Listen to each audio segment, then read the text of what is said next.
डरावनी कहानियां आखिर वो हमारे अंदर इतना खौफ पैदा कैसे करती हैं? क्या इसका कोई फॉर्मूला होता है? आज हम इसी सवाल का जवाब ढूंढेंगे और इसके लिए हम दो ऐसी कहानियों की चीर फाड़ करेंगे जो आपकी नींद उड़ा सकती हैं। सोचिए, रात के करीब 2:15 बजे का समय था। सुनने में कितना आम सा लगता है ना? लेकिन यही तो कमाल है। एक अच्छी हॉरर कहानी की शुरुआत हमेशा ऐसे ही होती है। एक बिल्कुल नॉर्मल सी बात, जो असल में आने वाले तूफान का पहला हल्का सा इशारा होता है। यहीं से माहौल बनना शुरू होता है, धीरे धीरे।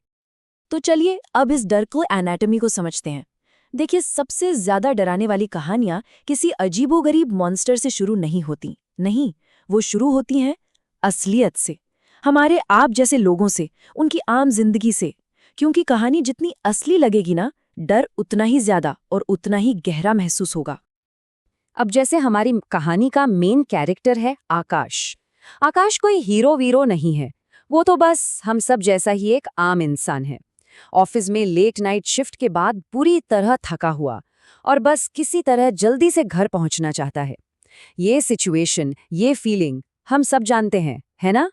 और बस यही कनेक्शन, यही अपनापन इस कहानी की असली बुनियाद है। तो ठीक है, कैरेक्टर बन गया, कनेक्शन भी बन गया। अब अगला स्टेप क्या है? अगला स्टेप है उस कैरेक्टर को सबसे अलग थलग कर देना। मतलब उसे उसकी सेफ्टी, उसके कंफर्ट जोन से निकालकर एक ऐसी जगह पर पटक देना जहां वो बिल्कुल अकेला हो, बिल्कुल वल्नरेबल। और ये अकेलापन, यही डर का सबसे पहला और सबसे जरूरी मसाला है। सोचिए, जब आसपास मदद के लिए कोई ना हो, कोई आवाज सुनने वाला ना हो, तो मन में उठा एक छोटा सा शक भी कब एक भयानक डर का रूप ले लेता है, पता ही नहीं चलता। ये चीज हमारी दोनों कहानियों में कितनी परफेक्टली दिखाई देती है। एक तरफ है आकाश, जो रात में एक मॉडर्न खाली ऑफिस बिल्डिंग की लिफ्ट में है, और दूसरी तरफ है अजय, जो एक टूटी फूटी वीरान हवेली में है।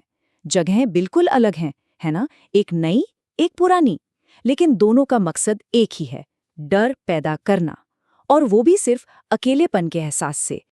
चलिए, अब बात करते हैं कहानी के सबसे जरूरी हिस्से की। इसे कहते हैं स्लो बर्न। ये वो तकनीक है जहां डर आपको एक झटके में नहीं डराता, नहीं, बल्कि उसे धीरे धीरे, आहिस्ता आहिस्ता, छोटी छोटी घटनाओं से पकाया जाता है। मतलब असली डर जंप स्केयर में नहीं है, वो अचानक सामने आए भूत में नहीं है। असली खौफ है उस सस्पेंस में, उस इंतजार में कि अब आगे क्या होने वाला है। क्योंकि जब एक के बाद एक अजीब चीजें होती है ना, तो हमारा दिमाग खुद ही कहानियां बनाने लगता है, और हमारा दिमाग जो सोच सकता है वो हकीकत से कहीं ज्यादा डरावना होता है। आकाश की कहानी को ही याद कीजिए। पहले क्या हुआ? सिर्फ एक खांसी की हल्की सी आवाज एक खाली लिफ्ट में। चलो ठीक है, वहम होगा। फिर 5वीं मंजिल पर लिफ्ट का अचानक अटकना और झटका खाना। अब दिल की धड़कन थोड़ी तेज होती है। और फिर लिफ्ट के शीशे में वो परछाई, जबकि पीछे कोई भी नहीं है। और जैसे ही डर अपनी पीक पर पहुंचता है, बत्ती गुल, लाइट टिमटिमाती है और परछाई गायब। देखा आपने? ये डर की परतें हैं, एक के ऊपर एक, जब तक आप पूरी तरह फंस नहीं जाते। बिल्कुल यही फॉर्मूला हमारी दूसरी कहानी में भी है।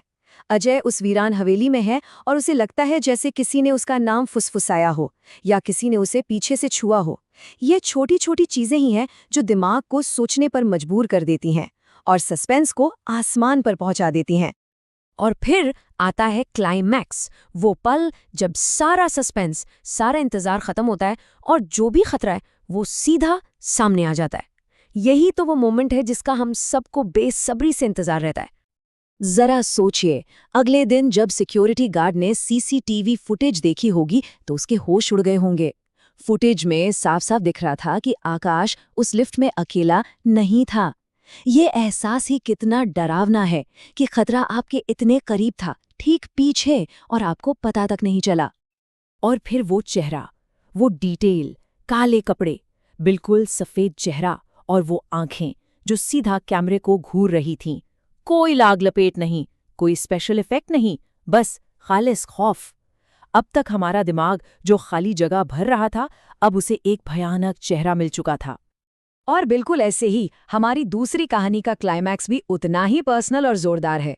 अजय को उस डरावने कमरे की दीवार पर अपना नाम लिखा मिलता है और उसके साथ आज की तारीख लिखी होती है। मतलब खेल खत्म, कोई उम्मीद नहीं बची। तो सवाल ये उठता है कि कहानी खत्म हो जाने के बाद भी ये डर हमारे साथ क्यों रह जाता है? रात में अकेले लिफ्ट में जाने से डर क्यों लगने लगता है? आखिर ये कहानियां हमारे दिमाग पर इतना गहरा असर छोड़ती कैसे हैं? इसका जवाब बहुत सीधा है, क्योंकि ये कहानियां हमारे उन डरों को छेड़ती हैं जो हम सबके अंदर कहीं ना कहीं छुपे होते हैं। अनजानी चीजों का डर, अकेले होने पर यह महसूस करना कि कोई हमें देख रहा है, और अपने ही माहौल पर कंट्रोल खो देने का डर। ये यूनिवर्सल डर हैं, और ये कहानियां बस इन्हें कुरेदकर सतह पर ले आती हैं। तो आखिर में बस एक सवाल छोड़ जाता हूं, ज्यादा बड़ा डर क्या है? वो जिसे हम अपनी आंखों से देख सकते हैं, या वो जिसकी हम सिर्फ कल्पना कर सकते हैं? सोचिएगा जरूर।